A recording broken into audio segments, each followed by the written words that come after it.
To see some of the raw power of Photoshop, I'm going to start in Adobe Bridge and we're going to build a panoramic, then let Photoshop add new image data and remove image data. So I'm going to click once on any image in this folder and hit H or HO for the Hobart building here in San Francisco. I'm going to select all 4 images. But before I do, I took this shot of the bottom of the building, then single shots as my camera panned up. I could have stopped on this one, but it was such a gorgeous blue day that I really wanted to get more of the sky in there, and also to convey that I was a little person standing down taking this shot. I wanted to get the top of this pole in the image. So I'm going to use Shift to select from 4 to 1 because 4 was the last image selected, or you can click on Hobart Building 1, then Shift-click on Hobart Building 4. I'll choose Tools, Photoshop, and Photo Merge, one of my favorites, and I'll click OK on the defaults and let it work its magic.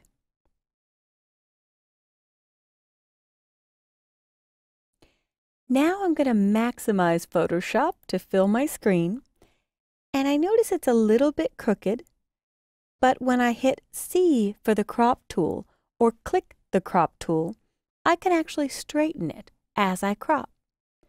So I'm going to pull in a bit, trying to keep most of the sky. If the crop tool is jumping on me, I can hold down the Control key, and it is Control on both platforms, not the command that we normally use on the Mac, but Control, as you're dragging, will prevent that snapping from happening. I'll drag this side in a bit, but I want to keep some of this building. Even though there's no image data there, I'm going to trust that Photoshop will make it up for me. If I move anywhere to the outside, I can rotate. And when I rotate, I want to line the bottom of the photo up with the straight bottom of the crop area. And then I'll fine-tune it, remembering that if it's jumping too far, I can hold down Control to do a more precise cropping. I really love days with the rich blue sky, and I attempt to keep as much of that sky in my shots as I can. I can actually hit this check mark to accept the crop, and the cropping is done, but there's a lot of empty image territory here, and I'm going to do one more quick crop because there's a hair on the bottom that I want to get rid of. Holding down Control to do a very subtle move and not snap. Return or Enter will also accept my crop, and I don't need to keep all 4 of these layers.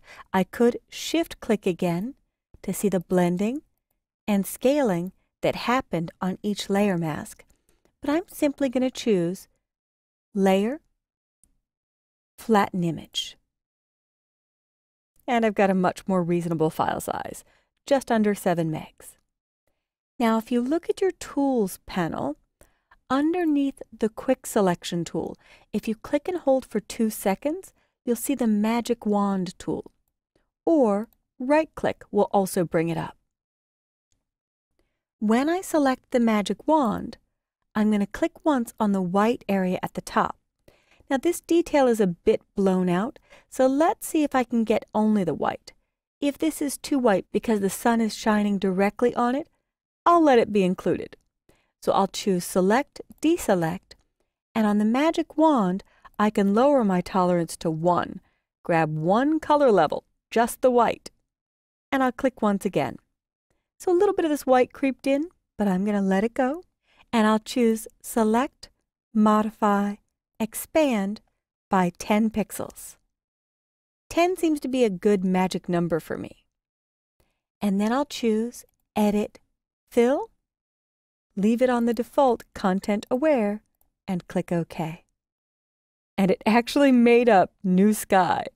I'll choose Select, Deselect, and I won't worry about this extra pole in there. We're going to get rid of it. So let's try this side. Click once on the white, select, modify, expand by 10,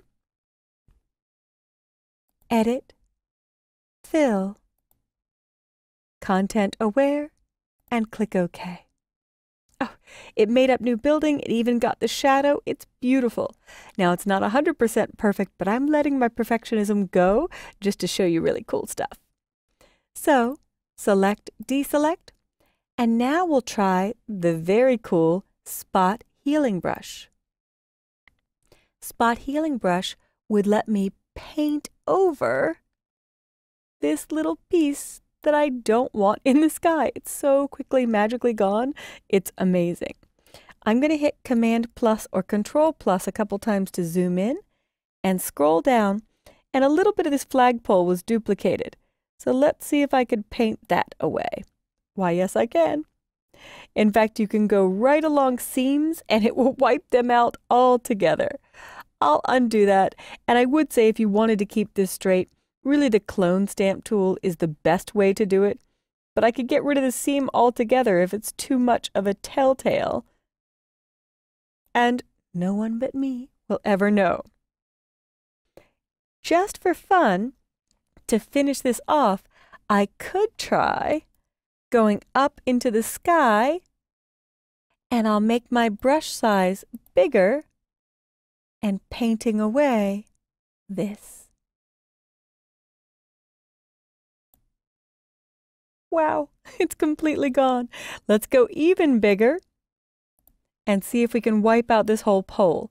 With the Spot Healing Brush, I tend to make the brush size bigger than the object I'm trying to remove. And it takes a little bit of a steady hand, which I don't always have. Unbelievable. This building did an excellent job. This could take me an hour with a clone stamp tool in the past. I'll size my brush down a little bit more, and I'm going to let some of this go because it's just for example, but I can try to paint away a little bit more. If you don't like what it did on the first try, just try painting in another direction. Oh my goodness. I'm going to let that one go because you probably won't notice it, but I could go straight across and try to wipe out or clean up these lines with the shading. If it does something I don't like, just undo and try it again. If left to right doesn't work, try right to left. And I use Control Z a lot.